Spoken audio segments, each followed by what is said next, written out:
Punk Revolution now. Hey everybody, today I'm going to be kind of doing a little bit of a different sort of video. Last night I was lucky enough to see Primus live on their A Tribute to Kings tour, where they were both playing some of their own material, which is fucking amazing. I'm a huge Primus fan. I love their first 3 albums. I love their EPs. I love everything they've done. They're dope. Experimental, like heavy, funky metal. That's like right up my fucking alley. And then they were also playing Rush's album, A Farewell to Kings, from start to finish. And you know, I've never been a huge Rush fan.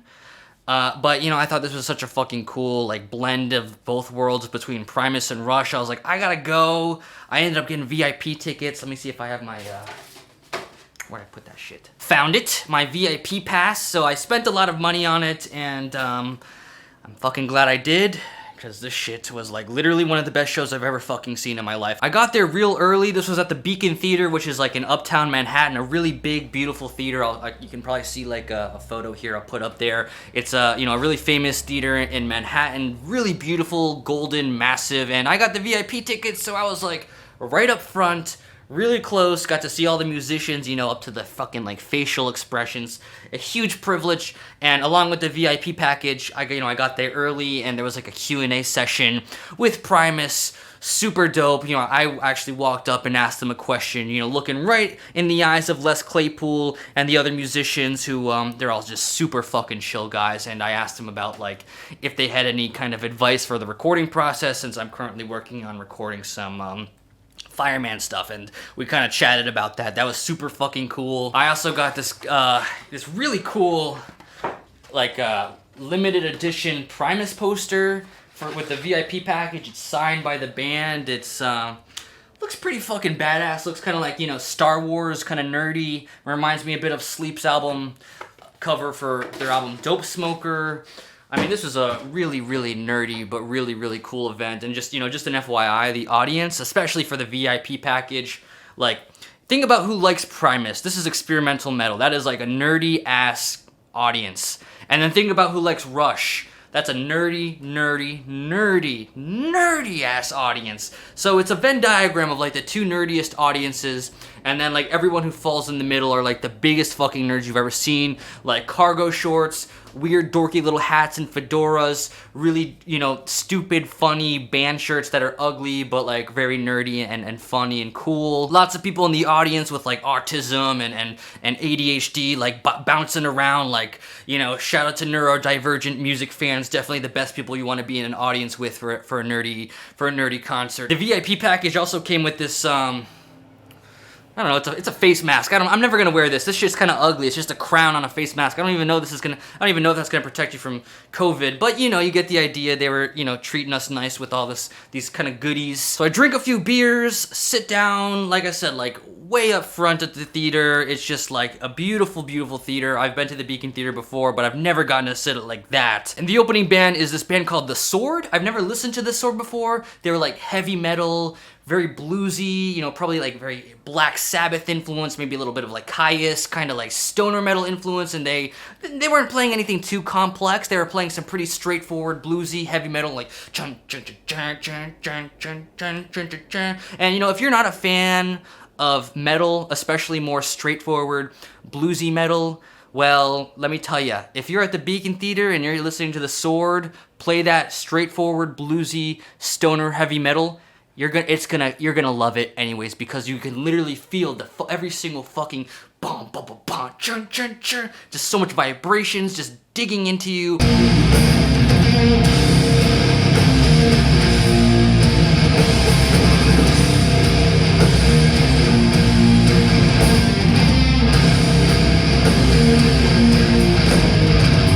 And the theater, it's just this big beautiful theater. It has like a little bit of a natural reverb to it. If you're listening to heavy metal, like, that reverb only helps. It only adds to like the massive sound to it. The only place that could be better to play heavy metal would be a cathedral, which also has that natural reverb. But the Beacon Theater, you know, that's like the second best place, I think. You know, it was just like this overwhelming, like, oh my fucking gosh, like, listening to metal in this big ass beautiful, you know, elite theater. It's just like an unbelievable experience. And it got me so fucking excited for Primus, who was coming up next. So I got a few more beers, got some snacks, you know, I was spending money like, fuck it, I'm having a fucking good time. I bought VIP tickets, I bought a shirt, you know, I was going all out, got drunk, and then Primus comes on, and let me fucking tell you, Primus, you can listen to their records. It's already clear as day in their records that they rip. Them live is when you really get to see them in all their glory, because they're jamming and improvising and so much. You know Les Claypool's a great bassist, but when you see him live, you know,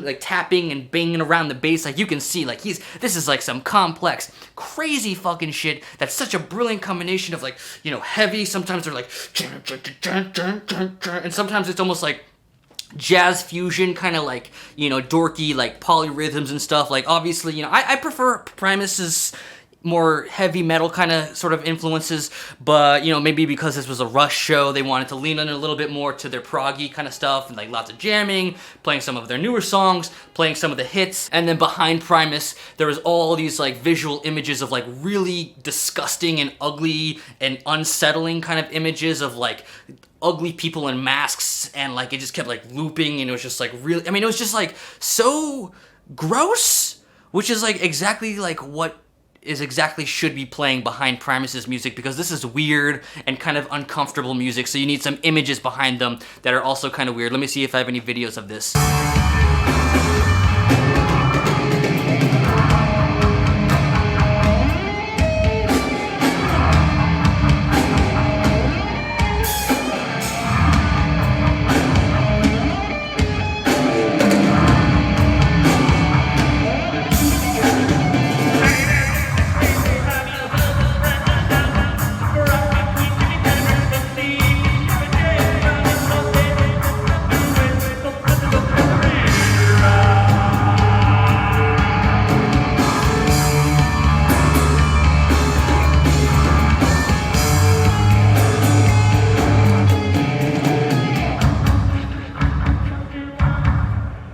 Yeah, so you can see there's Les Claypool in a pig mask. He came out with like a, you know, with this like electric upright bass, and he had like a bow, and he was like, so it was like heavy metal with a bow, and it's just all sorts of weird shit like that. That was fucking awesome. And after Primus played for like an hour, there was like an interlude, which, you know, it was kind of, I just could assume that they were gonna play Rush's album after the interlude. And, you know, I came mostly for Primus because I love Primus. Not a huge Rush fan, even though I can appreciate them. So I was thinking, you know, it's getting late. I've been here a long time. Do I really want to see Primus play Rush's stuff? I don't know. Maybe, I don't know. I bought these nice tickets. I'm way up here. I'll just stay and watch, whatever. And then Primus comes out, had more beers. They start playing Rush's album, A Farewell to Kings. And let me fucking tell you, Primus, I loved Primus playing their own material. Surprisingly, even though I'm not the biggest Rush fan, Primus playing Rush was by far the best part of the show.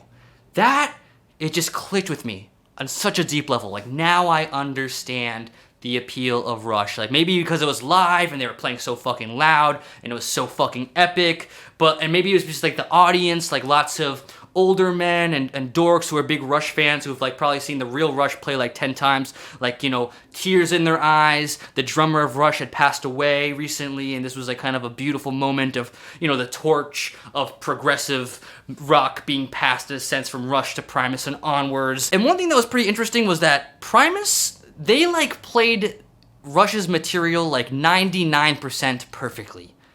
But there was like 1%, there was just like that 1% where you can just tell. Like, Rush's material is so complex. Primus, you can tell they had to, you know, all the band members had to like look at each other, make sure they were communicating, so they all knew that they were, you know, together at the same time in the same parts of the songs. You can really see how complex and how long and how these are not easy songs to play, and you can tell. And you can even tell sometimes maybe the guitarist would jump from one chord to the next, and he'd be like just a little bit late. Like, these are really subtle things that like no one would notice besides me, because I like make music. And then on the train ride home, I was standing around like, you know, these like, you know, stereotypical Rush fans, like working class white men in their 50s who are real short and balding in cargo shorts, talking about like, yeah, that was an amazing concert, but you know, I've seen Rush like 7 times, and I can tell that the drummer, he was just kind of not playing the exact notes that Rush normally plays. You know, massive Rush heads. And Les Claypool, he, you know, the vocalist of Rush is singing so high. Les Claypool had to sing an octave down, which still was relatively high notes, but like, I think if you're a hardcore Rush fan, you might be a little bit disappointed that the vocals are an octave down, even though I think Les Claypool killed it. Great, still great singing, and still sounds great even an octave down, just because the original Rush vocals are actually that high that it still sounds great an octave down. And by the way, me commenting on how absurdly dorky and nerdy the audience was, it's not me being judgmental. Like, that's just the facts. Like, even Les Claypool, he was saying, like, talking into the microphone in the audience, like, wow, everyone who, oh, my camera's a little tilted there. There we go. He was like, wow, everyone who's in the freaking audience right now, like, who came to the VIP, like, these are like hardcore dorks. This is the dorkiest audience I've ever played for. Probably because it's fucking Rush, and Rush is an absurdly dorky band. And again, hearing them live, hearing these weird-ass lyrics about Dungeons and Dragons and spaceships or whatever the fuck they're singing about, you get the, like, the whole, like, wow, Rush is a nerdy-ass band. And I fucking rock with it. That is some good ass shit. And the funny thing is, even though a lot of these men in the audience were total fucking dorks, you know, real working class, nerdy, balding, old guys, dweebs, they all had like super hot, like metalhead wives. I was like, what the hell? This is, I mean, I'm telling, there's something going on there. There's something going on there. There's, if you're a nerdy, dorky, metalhead guy, every metalhead I know who's like falls into that category somehow ends up with a really hot girlfriend. So if that's you, hang in there, you're gonna end up with a hot girlfriend too, is my guess. I don't have any footage of Primus playing any of the Rush material because my phone died, which was actually very convenient because I had no choice but to literally just soak in every single note. It was fucking incredible though. And then after the Rush performance, after they finished the Rush album, they walked out, and then there was an encore, and then Primus played for another like 45 minutes of more just incredible jamming on all sorts of crazy Primus insanity. And then last but not least, I also, you know, I had such an amazing time at this concert. I bought this this record. It's a live Primus record that's actually signed by the band. You know, it's again dishing out more money, but you know, there are times in life where there's something that's just it's worth spending that extra money on because it just means a lot to you. And this was for sure one of the best shows I've ever seen in my life. I wanted this record because I fucking love Primus, and I wanted some I wanted some memorabilia. So you know, I fell victim of the capitalist machine. I gave them more of my money.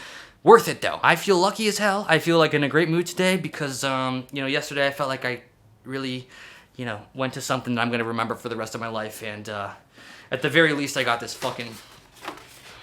Look at this shit. I love this. I gotta put it up on my wall. Look at that. That's my vibe right there. That's like, you can tell that's like a metalhead who's a nerd who likes to smoke weed and watch Star Wars. So, and that's a good vibe. Thanks for watching my video, everyone. Please like, comment, subscribe, blah, blah, blah, whatever.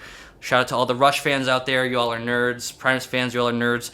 Rush plus Primus fans are the biggest fucking nerds in the world, but somehow have like the hottest girlfriends. So shout out to you. And that's all I gotta say. Thanks for watching. Punk Revolution now.